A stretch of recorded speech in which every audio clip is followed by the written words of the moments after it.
Ahmad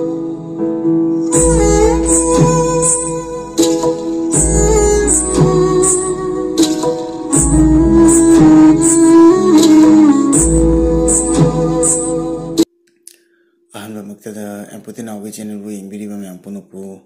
empathy now not around Noxeri. Mayam see a good Mayam Zulu and Mona Cagnare, Yamusia by now, Farmer Lion, Mammy Canary Boko.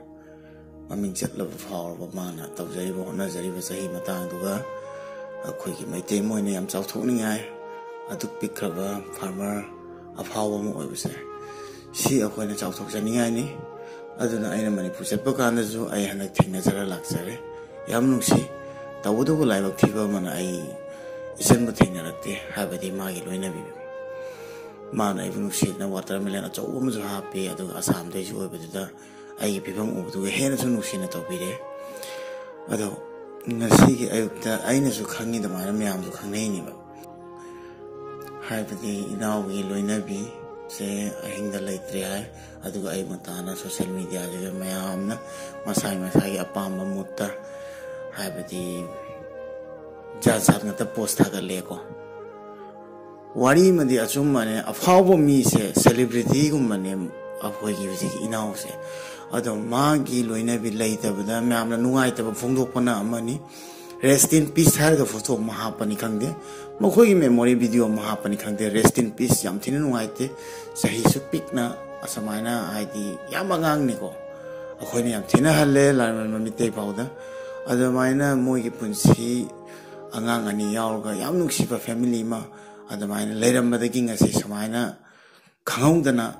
akhoi gi isorna tamba hai tare ngasi ai lei mayam lei akhoi karam kan kari wai ni kaim khangde ko ai su ngasi finally mi ngasi khongna ma yawde thawdo adu de adu leram da su yai aduga ngasi di ai bu khangbi bagi ai leite batardi empathy now da nungai te haraga dum puthro khani myamna upload toro khani khangu ba ko banena aduga hana ai accident leite bataraga na ai gi sumna ta gi facebook ki friend khara aduga ai gi nuksi la bai chinna hoina hapkalakani yam wat kani hujikna khangbi ba hele nuksi ba hele khong sok pa de na youtube tar ko social media tar ko ado hoi chumme sidei jiga khara mana ma bu taina bo ichan ni mar na ka to kar ngang bo ai ke dam dang hai ke sister ma gi post theng nei ma ki manaw nu pi gum mani hai yam phasana adu de ire post ajo sidei to kan jage ka to kan wari sanok pi gano inaw ase jo physic gyan men ta da na leire media gi post me am do haidi afaba nuksi ba post na taba rest in peace ichan jakhi ba nuai te du da na taba laiki taba nuai taba na taba post de ji khang hai saraga moina una phau na ram giroi khalle nga si phau ta samna hai ba da aina nga si phibam jina phau manipur chalaga inaw bu unaru re na manipur lai ba mi na phau da na lairen mami pu na ram giroi ichan bu na ram giroi na khalle adugo phamaga phamungda gi phau saraga nungai ta wari myam khangda bi da pangi iraga ma onda poison thak pai maram kaino adu ada nungsiba saba alanba kar sigma ja khoi argument just with the car sum ta de ne khalle mi personal life ni adu ma nungai ta masana bala alaeng ba khotpa awa ba lai nung sit lai khole myam manungga wari le mani adu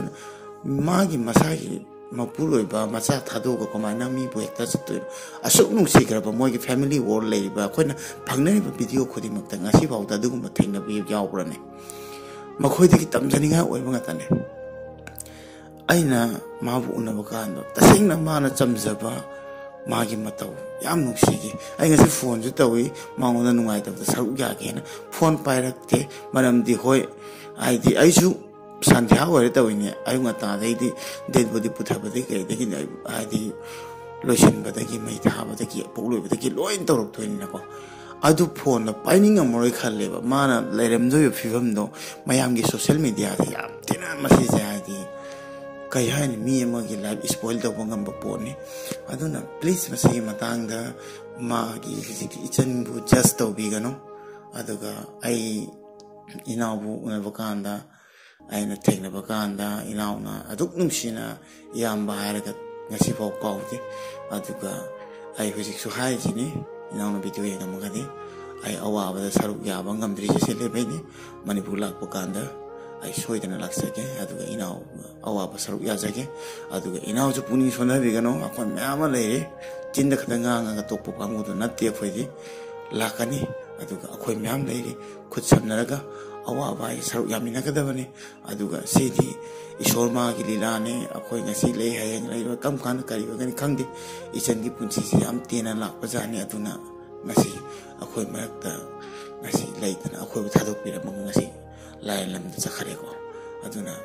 ichen gi thawai ji ing sikna lain lam na lebiu aduga icha ni du gi khallaga aina inau wai sening pati thauna han bi kana khoi myam le ai hainingai word leite kari gi no haidi aina sum khong sola ga le patagi ai khoi khun da khangde da sing ichini nau sing sum mai di chahi matang sa na panglei ta le ta ba yaw ba sa kiju ki nu ju ngai te ai sa ju khale angak pani ko aina se talaga hingawri aduga ifa phana me amna chanani se si sori kumai na tani lila tani akhoi mu ta karim ta leite aduna hingni ba kharani nuksina si harau harau leimina ba sibu mangum mani hai ta na chatlam social media hang ba kan thingna ba ai su nungai ta phongdorok pani aduga ai ichani mata na karim ta su hai roi nuksi sungtheng theng na hongdo su na koi lifestyle tam jani ngai ni chahi picture su akhoi te ki mayam magun yawe innovation khoi na hona ba su kalle ado aina inau una ba ma dang ye video mati am tang aina nuksi dana sida ucharak pani yam nuksi hai ta re nam thengna ba kana sum khangbi gani ado ai dawya de isan ba thengna phang da ba hai ta aduga asamaina isan ni nuksi ba video hana thengna da ba hoji pamtha thakal ko thengna pa gai ya asina hena su nuksi ga nungai ta ba poe amuk hena nungai ta ba phawe hai ta re isan mak ni khan matam tawji ba aidi asimani aigi di hoji manipur da aigi mari mata lai haibe wane adubu aigi di thobal chakera pangai chakera pasorum chakera kakching chakera ima ichini nao every thairam chakera moyangum chakera every makai da aigi lai aigi family mak ni khalini umina ba khatana I mari nate aduna ai chu ngasi nungai to phongdok jari rest in peace ha ta ra english ta hara gana aduga mai teron hara gana ingna chikna sangi thawaina malem lamda nungaina laikhiba aduga mathang mapu haibado leira bangadi akoina khangamagadi amka inau lain mamit ki dam ka loina bi oi biraga amka yam nungaina hingbu punsi haido akoina adamane phangba oisa nungaina wisdom jari aduga hujik hajagi dani magi matangda ichen nadi matangda katukan wari hapaga please adu singdo hapkalak piranu aduga celebrity ni na aina hajagi putni afawa mi mo ebenina mai loina bi leitabida nungai tabudi phongdok pi adu na tabida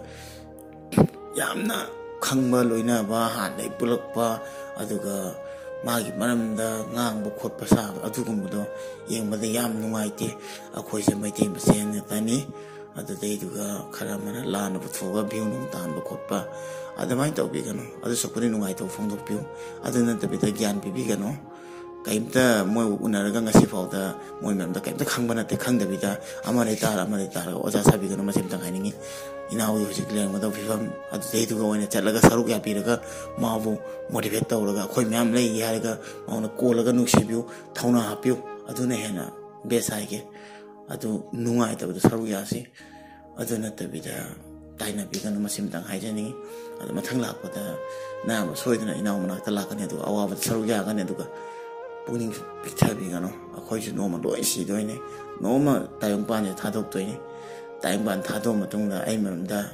loina mangna nungai ta son badudi kona ge wari ni hujik lei kana nuksi bido aduna khwai marune laitra matungda em puti nawi mamda photo hapala ga nungai ta phung ai uroi ai nuksi radi hujik taina hilai ri ngai daina nuksi na si punmi na si aduga harau na leimina si awa bata si atomina si masem dang hainingi maitei moina masim dang haira ka ai ngasi video se ichen ni matang da nuai to phongdok cha bani hai tare video se lo shin jare ke masim matang da atu di maitei ne yai fare kang le ba ni yai fare